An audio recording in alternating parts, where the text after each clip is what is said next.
Hola, buenos días muchachos, les habla el profe Mario y para empezar bien el día vamos a empezar con una pequeña oración. Hoy vengo a darte gracias, Dios mío, porque me has permitido ver la luz de un nuevo día. Bendice a mis alumnos, a nuestras familias y protégenos de todo mal. Amén. Hoy vamos a ver lo que es la dilatación térmica. La dilatación térmica es el proceso por el cual los cuerpos aumentan su volumen debido a su temperatura. Cuando un cuerpo aumenta su temperatura, las partículas se mueven más deprisa, por lo que necesitan más espacio para desplazarse. Es por ello que los cuerpos necesitan aumentar su volumen. El incremento relativo del volumen respecto al volumen inicial no es el mismo para todos los materiales. El mayor porcentaje de aumento lo tiene el gas, después los líquidos y al último los sólidos. El coeficiente de dilatación, o más específicamente el coeficiente de dilatación térmica, es el cociente que mide el cambio relativo de la longitud o el volumen que se produce cuando un cuerpo sólido o un fluido dentro de un recipiente cambia de temperatura provocando una dilatación. Esto lo vemos en lo que son los rieles. Tienen esa separación que está marcada ahí. Cuando hace mucho calor, esa separación se junta y cuando hace frío se contrae. Este mismo efecto lo vemos en los cables de luz que están colgando, que tienen una cierta ondita, que cuando es muy caliente se estira más, y cuando es muy frío se contraen y ya están de estar con una onda, se ponen un poco más rectos. Tenemos lo que es la dilatación lineal. Se produce cuando predomina una dimensión frente a las otras dos. Ejemplo, los cuerpos se dilatan linealmente, como son las varillas, los alambres, las barras. La dilatación lineal de un cuerpo viene dada por la expresión, y aquí tenemos longitud final es igual a la longitud inicial, por 1 más el coeficiente de dilatación por la sumatoria de la temperatura final menos la temperatura inicial. Y aquí tenemos lo que es la longitud final y la longitud inicial se mide en metros. Aquí es LF y L inicial. El coeficiente de dilatación, eso depende del material. Por lo regular nos dan el coeficiente de dilatación de cada material, o tenemos que buscarlo. Es específico de cada material y representa el alargamiento que experimenta la unidad de longitud de un sólido. Y la sumatoria de la temperatura es el incremento de temperatura que experimenta el cuerpo. Su unidad es en grados centígrados y es temperatura final menos temperatura inicial. Ahorita les voy a poner ahí unas fórmulas de las diferentes dilataciones. La siguiente dilatación, vemos los valores de coeficiente de dilatación térmica lineal de algunas sustancias. Tenemos que el aluminio es de 75, el cobre 51. Aquí tenemos varios coeficientes de dilatación. Y el que tiene menos coeficiente de dilatación en esta tabla es el INVAR. Tiene la menor dilatación térmica de la tabla. Esto es porque es una aleación de hierro que tiene 64%, de níquel 36% y un poco de carbono y algo de cromo.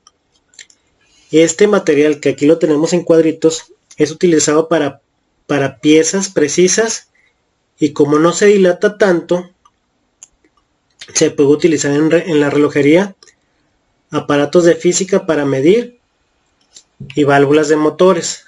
Como no se dilata mucho, su dilatación es muy mínima, pues no afecta a los mecanismos de los relojes ni de mediciones para hacer mediciones en cuestión de física que sean muy exactas. Ahora vemos lo que es la dilatación térmica de superficies. Esto es cuando la dilatación en una superficie se aumenta su área. Se produce cuando predominan dos dimensiones, una superficie frente a una tercera. Un ejemplo de cuerpos que se dilatan superficialmente son las láminas, las planchas para planchar la ropa. Y aquí tenemos su fórmula.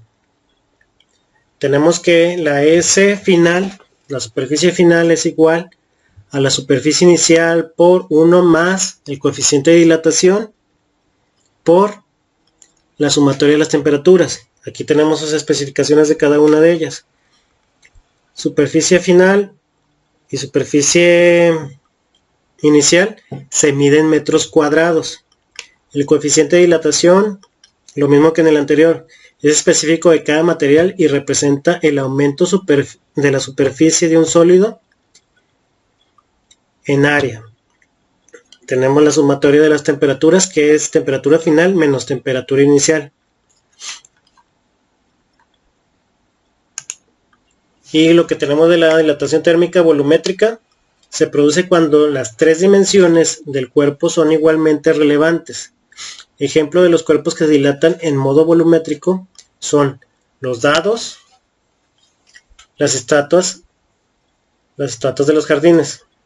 La dilatación volumétrica de un cuerpo viene dada por la expresión de volumen final es igual a volumen inicial por 1 más el coeficiente de dilatación por la sumatoria de las temperaturas.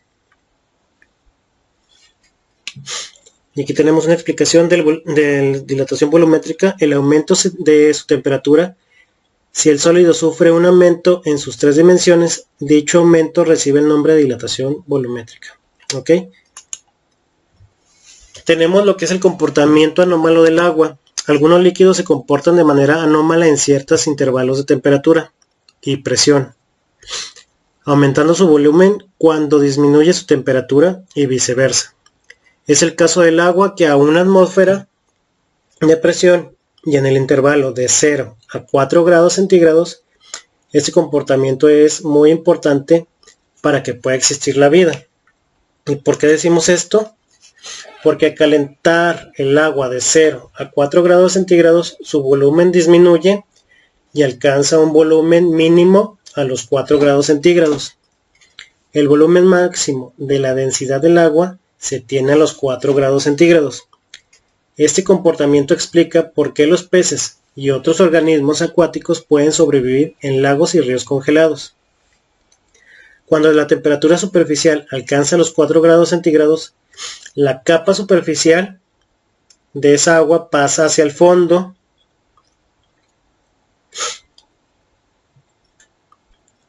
para tener mayor densidad que las otras capas de agua. Entonces, ya bajó la capa de 4 grados hacia el fondo y sube otra que se va a volver a poner la misma temperatura y va a bajar y se va a hacer un ciclo hasta que todo el agua del lago que esté a su misma temperatura puede empezar a congelarse. Pero es muy raro que pase esto, por eso los peces pueden sobrevivir en lagos congelados, porque la parte inferior del lago sigue con agua líquida. Y aquí tenemos las tres fórmulas de la dilatación lineal, superficial y volumétrica. Si se fijan en la misma, lo único que cambia son la L de longitud, la S de superficie y la V de volumen. También les puse la fórmula despejada para buscar el coeficiente de dilatación cuando se los pide. Y aquí tenemos un ejemplo. Todos copien las fórmulas a su cuaderno con las especificaciones de cada fórmula para que resuelvan los siguientes problemas. El primer ejemplo tenemos, en este ejemplo tenemos lo que es dilatación lineal. Entonces dice, a una temperatura de 18 grados centígrados, una varilla de hierro tiene una longitud de 8 metros. ¿Cuál será la longitud al aumentar su temperatura a 55 grados centígrados? Y nos dan el coeficiente de dilatación del hierro, que es 11.7 por 10 a la menos 6 grados centígrados a la menos 1. Entonces, ahora bien, nos regresamos a ver nuestras fórmulas y como es una dilatación lineal, vamos a usar la de L, longitud final es igual a longitud inicial por 1 más coeficiente de dilatación por la sumatoria de las temperaturas, que es temperatura final menos temperatura inicial. ¿Ok? Cópiala a su cuaderno, por favor. Ahora bien, tenemos lo que es tenemos lo que es la fórmula, que es longitud final es igual a longitud inicial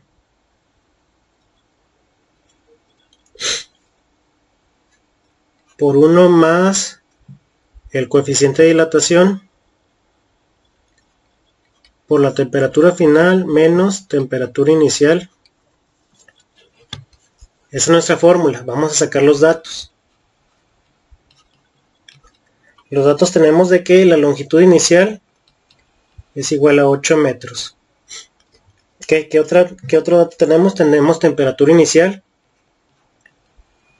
es igual a 18 grados centígrados. Temperatura final son 55 grados centígrados. Y tenemos el coeficiente de dilatación, que en este caso le pusieron alfa. Sería 11.7 por 10 a la menos 6 grados centígrados. Ahora vamos a sustituir los datos. Tenemos la longitud final es igual a la longitud inicial, que son 8 metros. Se va a multiplicar a 1 más 11.7, que es el coeficiente de dilatación, por 10 a la menos 6. Esto va a multiplicar a la sumatoria de temperatura final, que son 55 menos 18. Y ahora sí, vamos a empezar a hacer desde los paréntesis. Longitud final es igual a 8 por 1 más 11.7 por 10 a la menos 6. La resta de eso nos va a dar 37 grados. Multiplico 37 por 11.7 por 10 a la menos 6. Y me va a dar un valor de 4.329 por 10 a la menos 4. Ahora sumo longitud final es igual a 8 por 1 más 4.329. Me va a dar 1.0004329.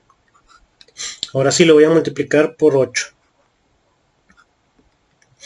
La longitud final me va a dar 8.0034632 metros. Entonces la longitud final me dio 8.0034632 y este fue el incremento en su dilatación. No fue mucho, pero pues de todos modos hay que calcularlo, porque en una obra eso puede estropear toda la obra y puede hacer que un edificio se caiga o que los rieles de un tren se descarrile el tren. Ok, muchachos, hasta ahí el ejemplo. Les dejé un ejemplo similar de tarea. Cópienlo en su cuaderno.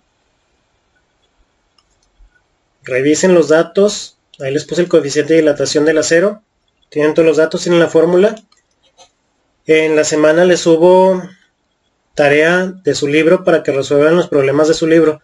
Es muy importante que copien las fórmulas que les dejé ahí, porque ya viene la fórmula para sacar la longitud final, el volumen final y la superficie final, y aparte para que saquen el coeficiente de dilatación si es que se los piden los problemas. Ok, que estén bien, muchachos. Bye.